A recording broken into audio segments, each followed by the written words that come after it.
Thank you, and most importantly, my warmest congratulations to the magnificent class of 2023 from New York University.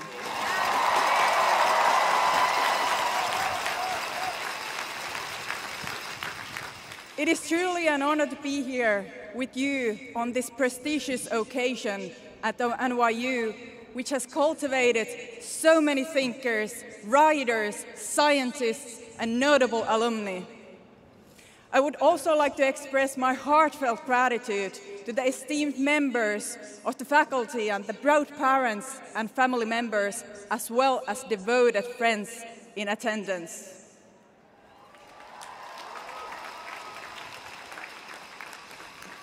I want to say thank you to President Andrew Hamilton, Board of Trustees, Chairman William Berkeley, all the trustees and esteemed faculty who have all played a vital role in making this day possible.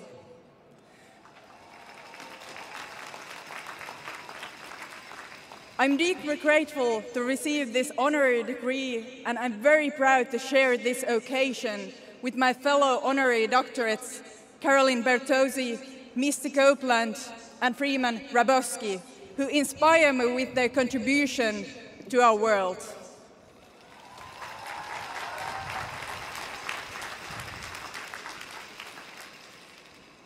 Most importantly, I'm deeply humbled to be among you all today as we celebrate the achievement and graduation of NYU's class 2023. My dear graduates, what can I say to you on this special day? Today is your graduation day, and today when you close one chapter in your life to begin a new one. It is a turning point, a day of change. This is why I thought it might be a good day to talk about change and to approach this theme through my own experience. Ever since I was elected as the youngest Prime Minister in the world at the age of 34, I have repeatedly been asked two questions. Both are related to change. The first question is, did you always want to become a Prime Minister? The second question, how did you do it? I will now reflect on my own answers and share some thoughts to prepare you when you are asked similar questions in the future. My answer to the first question is, at a young age, I did not want to become a politician or a Prime Minister. It wasn't something that I had planned.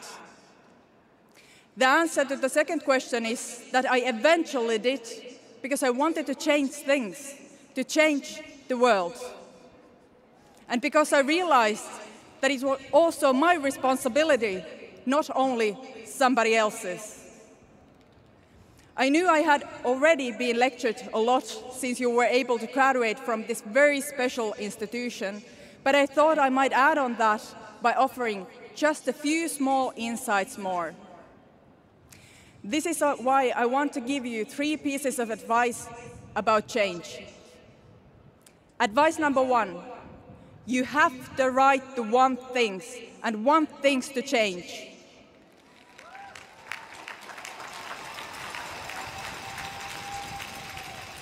Advice number 2, wanting is not enough. To change things, you have to take over.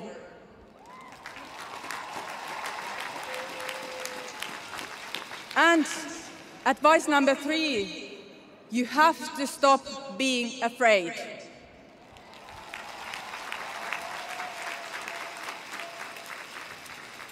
My first bit of advice is about wanting things to change. When I was in my early 20s, like many of you now, I started to feel passionately about politics. Not about the decision-making system, not about the idea of being elected politician. I started to feel passion for issues such as climate change, loss of biodiversity, human rights and the rights of minorities, gender equality and social justice. Things that I saw around me that I wanted to change. I'm sure that many of you here today can relate to that feeling. Coming from a rainbow family, I wanted to see a society where everybody could love whomever they wanted. I wanted to see renewed legislation on equal marriage and ensure human rights for all genders. I wanted to close the gender pay gap and wanted to see parents, mothers and fathers to share their family leaves more equally so that women could follow their career ambition same as men.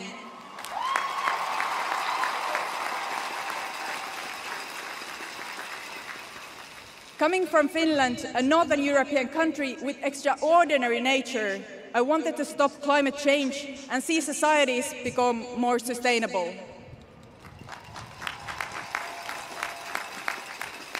I wanted to see transition towards carbon neutrality, and I wanted to end the destruction of our environment.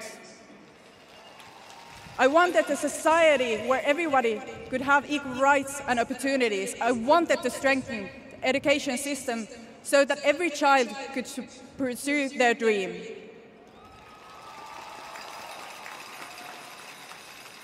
Wanting these changes was what made me join my political party and run in elections. No change can happen without the will. This is why my first advice to you today is that you are allowed to want things. And you need to want things to change for better. Dear class of 2023, my second piece of advice to you today is that it's also your responsibility to take over. The world is as complex as ever. Geopolitical changes going on in the world are questioning the values we believe in. Climate change and loss of biodiversity are threatening our very existence. Digitalization and the development of artificial intelligence are about to bring revolutionary changes to our societies. These are challenges that need to be solved, and there's no one else to do that other than you. For decades, we have lived in a world with an optimistic expectations of progress. We have expected our values such as freedom of speech, rule of law, gender equality, and democracy to bloom hand in hand with the expansion of free market economy. We thought that globalization and growth would be enough to benefit everyone. We expected to see less authoritarian rule, more respect for diversity, and a better world that does not discriminate against people based on their skin tone, gender, sexual orientation, or religion. We have expected the freedom of information and the internet to broaden everyone's understanding. But the history did not end. Freedom of speech and other true elements of democracy are being questioned and limited all over the world.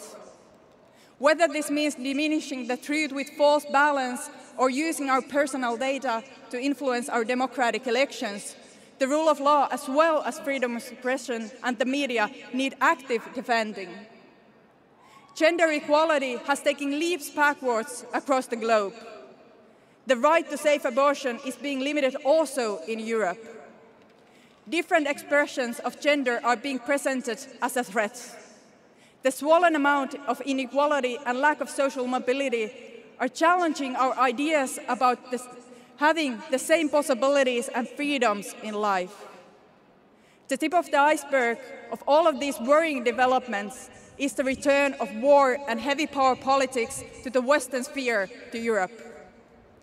Russia has broken the rules of the international order we set up together after the world wars by brutally and illegally attacking Ukraine.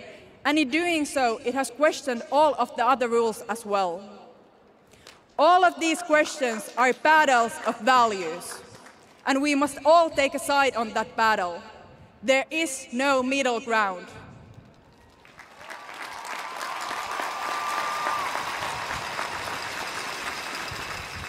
Combating climate change and biodiversity loss cannot wait for more stable times. You need to take over to solve them. Problems caused by global warming, such as extreme weather conditions, rising sea levels, food shortages and the disappearance of ecosystems affect all areas of life and truly threaten the well-being of future generations. Similarly, declining of biodiversity can lead to an imbalance in ecosystems, which in turn can accelerate climate change and other environmental disasters. Stopping climate change and loss of biodiversity are essential for the environment, the economy, and people's health. It is clear that combating climate change also requires international cooperation and sharing of responsibility among all states in a fair manner. Building our future growth can be part of the solution. You have all the skills to change the future by pioneering in green technologies and digitalization. This creates not only sustainable growth, but also innovations that can be replicated in all corners of the world. I'm sure you know much better than me how digitalization, the development of artificial intelligence and quantum sciences are about to bring revolutionary changes in our societies. Yesterday, I had the amazing privilege of visiting NYU's Tandem campus in Brooklyn. Seeing the most advanced science, innovation, and teaching they do there made it even more evident that the new technologies will define our societies in the near future. At the same time, we need amazingly talented people like you to make sure that this technology and these digital solutions are benefiting everyone. New technology has revolutionized people's lives in many ways, but their development also brings new challenges as privacy protection. AI-based systems, for example, are often dependent on a large amount of personal data. At the same time, they may reproduce discriminatory structures that exist elsewhere in society. They can also be misused for surveillance purposes, among other things. The global competition for standards and values such as individual freedom and security behind quantum computing, artificial intelligence, or 6G networks is already on its way. And you need to step up to take part in this debate. This, dear graduates, is the present and the future, and it's your responsibility to make sure that this change is on the right track. And you know what? You can. If you believe that the system and the whole world has to be reformed into being more democratic, more equal for all genders and groups, more supportive for freedom of expression, you can make that happen. If you want to influence global warming and save ecosystems, you can. If you want to build new technology and artificial intelligence that works for the benefit of all in an ethical and sustainable way, you can. My third piece of advice to you, dear graduates, is about how. When I look back at my youth and career, I can see that actually one of the most significant things holding people back is fear. Sometimes it's fear of not knowing enough. It might be fear of embarrassment, fear of mistakes, fear of being wrong. It might be fear of not fitting in or fear of not meeting the expectations of others. It might be fear of being declared unworthy because of the way you look or talk and the way you express yourself. Luckily and unfortunately, there is no superior authority in this world giving us permissions to be ourselves and to step forward to change the world. If I have waited for permission from others to take my stand, I would still be waiting for that permission. This is why my key advice to you today is not actually an advice, but a task. Stop being afraid. My dear class of 2023, when you walk out of this stadium today, I want you to remember these three things. You have to want things to change. It is your turn to take over. And most importantly, don't be afraid. You are enough. You are capable.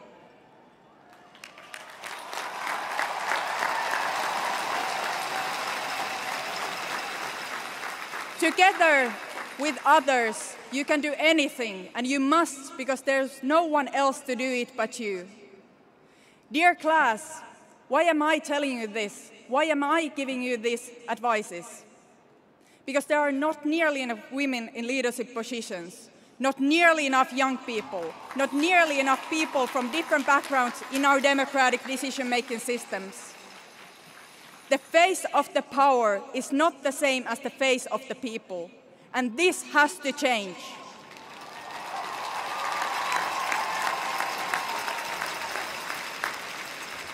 I also want things to change, but I cannot do it alone.